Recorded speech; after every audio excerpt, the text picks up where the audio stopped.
Hello students, तो आज fifth question देखिए अपना, और अपनी बुक का पेज नंबर ओपन कर लीजिए 16। तो देखिए the explain how fertilizer and different from manure. जो फर्टिलाइजर होता है वो कैसे डिफरेंट होता है मैन्यूर से, तो उसके बारे में देखिए। डिफरेंस उसमें वो बताना है, अंतर बताना है दोनों में। Fertilizer, a fertilizer is an inorganic salt, inorganic salt है ये। और जो मैन्यूर होता है is the natural substance obtain by the decomposition of cattle dung humans waste and plant residue. और जो मैन्यूर होता है वो नेचुरल सब्सटेंस होता है किसके, डीकम्पोजिशन ऑफ कैटल डंग। ठीक है, कैटल डंग मतलब जो गोबर की खाद बनाते हैं ना, वो खाद होती है manure. The waste of plant residue. A fertilizer is the prepare in factory. जो फर्टिलाइजर होता है प्रिपेयर कहाँ होता है, फैक्ट्री में। ये इनऑर्गेनिक साल्ट होती है।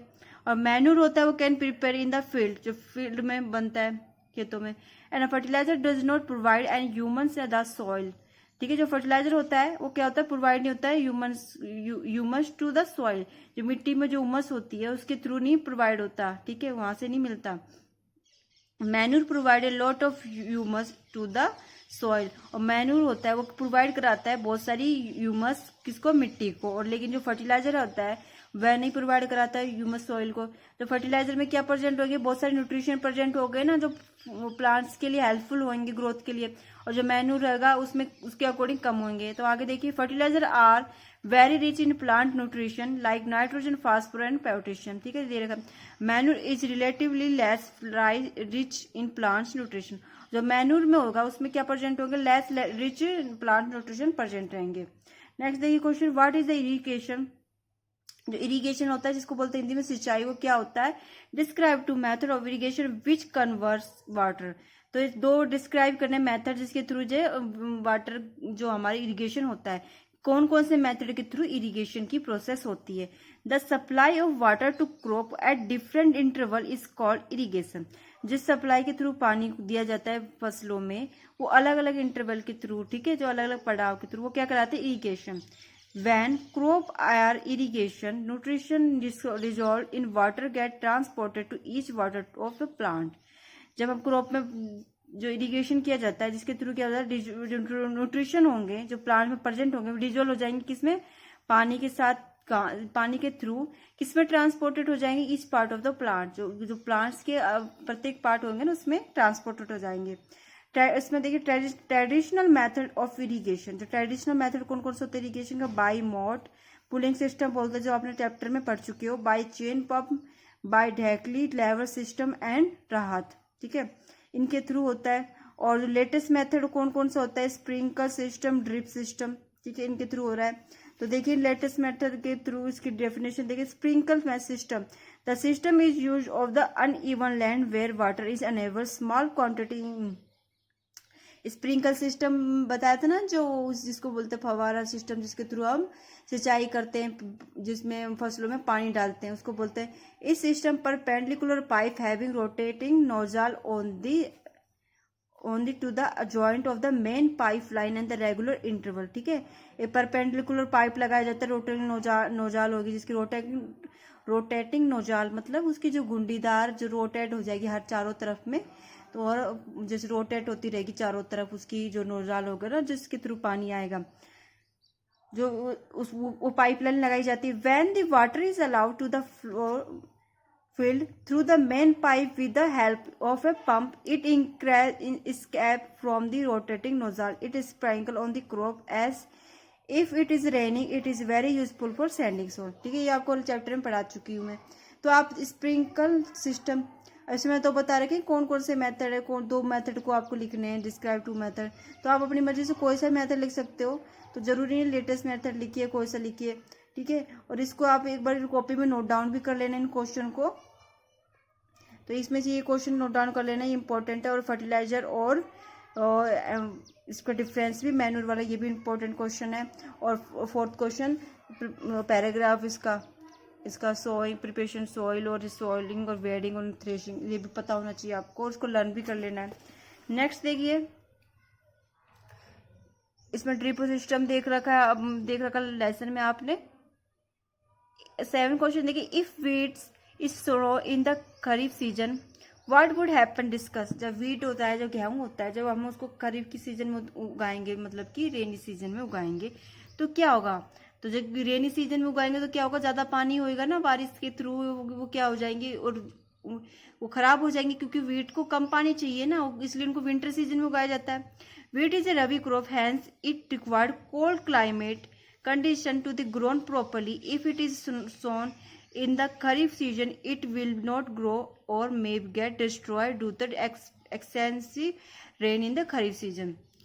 अब देखो वीट होता है, उसको कहते हैं रबी क्रॉप होती है, उसको इसलिए किस क्लाइमेट में उगाया जाता है, कोल्ड कंडीशन में चाहिए, उसको क्लाइमेट चाहिए, और विंटर सीजन में उगाया जाता है, जिसके थ्रू ये प्रॉपर ग्रोथ कर सकती है। अगर उसको खरीफ सीजन में उगाएंगे, मतलब रेनी सीजन में उगाएंगे, तो क्या हो जाएंगे, वो डिस्ट्रॉय हो जाएंगे, नष्ट हो जाएंगी, वो खराब हो जाएंगी खरीफ सीजन में उगाएंगे तो।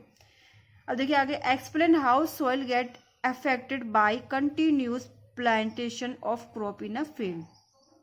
तो एक्सप्लेन करना है, जो मिट्टी में होते हैं ना, जो प्लांटेशन होती है, जो फूड की जाती, वो फील्ड में की जाती है, वो कंटिन्यूसली कैसे होती है। Soil supply minerals nutrition to the crop, जो सॉइल होती है वो क्या करती है, बहुत सारी न्यूट्रिशन प्रोवाइड कराती है किसको, क्रॉप को। This nutrition are initial for the growth for plants, और ये न्यूट्रिशन होंगे वो किसके लिए आवश्यक होंगे, initial of growth of plants के लिए। Continue growing of all crop in the same field make the soil proper and certain nutrition. जैसे कि सॉइल में होता है, जो कंटिन्यू ग्रो करेंगे, और जो ग्रो करने से क्या आगे क्रॉप और फील्ड होगी ना, जो प्रॉपर उनको न्यूट्रिशन प्रेजेंट होएगा। This make the soil infertile and then the replenish the soil with nutrition farmer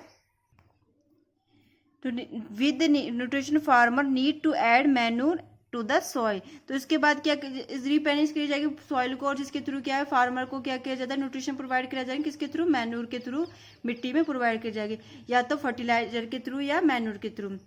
what is the weed, weed होता है वो क्या होता है, आपको कई बार पता चले, खरपतवार होती है, जो जंगली घासें होती है ना, जो उसके साथ उग जाती है। अनडिस्क्राइबेबल प्लांट होते हैं, जो हमारी वो उसके साथ उग जाते हैं, क्रॉप्स के साथ उग जाते हैं, वो क्या कराते हैं, वीड्स कहलाते हैं। हाउ कैन कंट्रोल देम, उसको कैसे कंट्रोल कर सकते हैं, तो the undescribable plant in the field are called weeds. ठीक है, यहाँ तक देखो क्या, which have be removed otherwise over own cross plants may not be sufficient water nutrition space and light. जो क्या होता है, नहीं तो जो हमारी प्लांट्स जो क्रॉप होंगी उसको के लिए सफिशिएंट वाटर नहीं प्रोवाइड रहेगा ना, और न्यूट्रिशन मिलेगा ना, उनको स्पेस मिलेगा ना, लाइट मिलेगी। ठीक है, उसको कैसे, किसके थ्रू उनको कंट्रोल किया जाता है, तो मैंने बताया था वेडिसिडी के द्वारा। ठीक है, केमिकल सब्सटेंस दिया जाता है, जिसके थ्रू इनको डिस्ट्रॉय कर दिया जाता है। ठीक है, ये ध्यान रखना आपको। आगे देखिए, तो आगे वाला क्वेश्चन देखिए, arrange the following boxes in proper order to make a flow chart a sugarcane crop production. Sugarcane crop production के बारे में बताना है। अब हमने पूरा इस लेसन में क्या पढ़ा है, क्रॉप प्रोडक्शन के बारे में पढ़ा है। और शुगर केन की जगह वीड हो, मतलब कि ग्रेन्स हो, कुछ भी हो, किसी की भी खेती हो या कोई भी चीज आ जाए जिसकी क्रॉप का प्रोडक्शन करना है, तो उसमें मेथड के थ्रू होगी ना। सबसे पहले हम क्या करेंगे, प्रिपरेशन सॉइल करेंगे, सॉइल को प्रिपेयर करेंगे। फिर उसके बाद क्या करेंगे, प्लगिंग टू फील्ड, मतलब कि मिट्टी को लूज करेंगे, प्लगिंग टू द फील्ड करेंगे। फिर उसके बाद क्या करेंगे, सोइंग, मतलब बीजों को बोएंगे, मिट्टी लूज होगी, बारीक होगी। अब उसके बाद सोइंग वाला मेथड यूज करेंगे।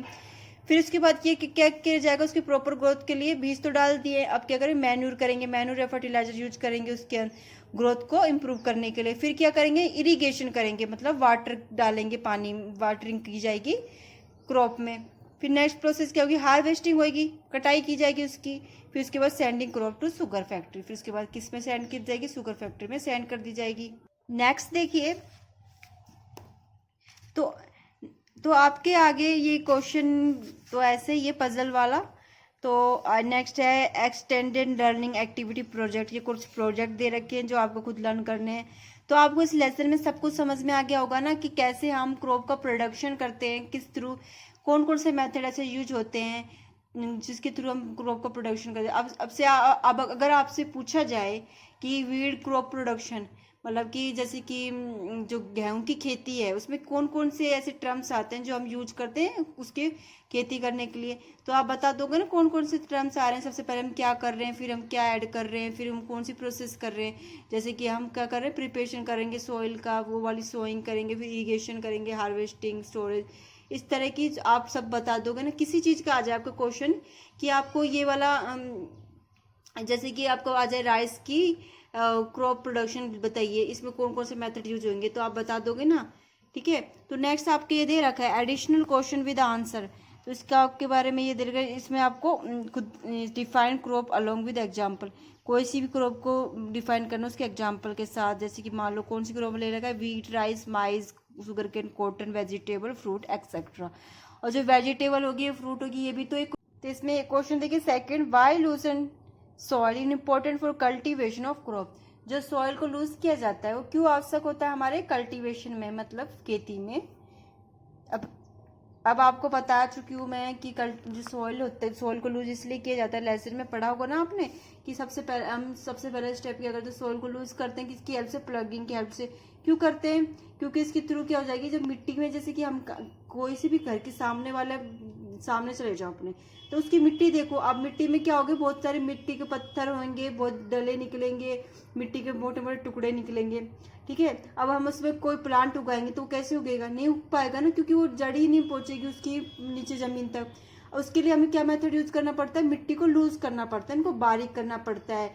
लूज कैसे करेंगे, उसको बिल्कुल बारीक पीसेंगे, बिल्कुल बारीक करना पड़ता है, उसमें पत्थर के टुकड़े नहीं रहे, ना ही उसमें कुछ भी मिट्टी के डले रहे, जिसके थ्रू वो उसका लेवल आ जाए मिट्टी का।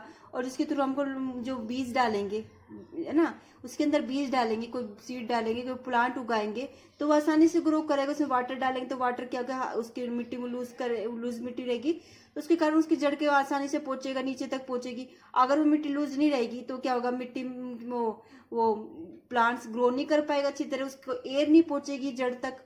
ठीक है, उसकी रूट तक एयर नहीं पहुंचेगी और ना न्यूट्रिशन अच्छी तरह मिल पाएंगे उसको। तो मिट्टी को लूज करना बहुत इंपॉर्टेंट होगा, मैंने पूरे लेसन में आपको बता चुकी हूँ ये, तो आप इस क्वेश्चन को देख लेना एक बार, इसमें यही चीज बोल रखी है।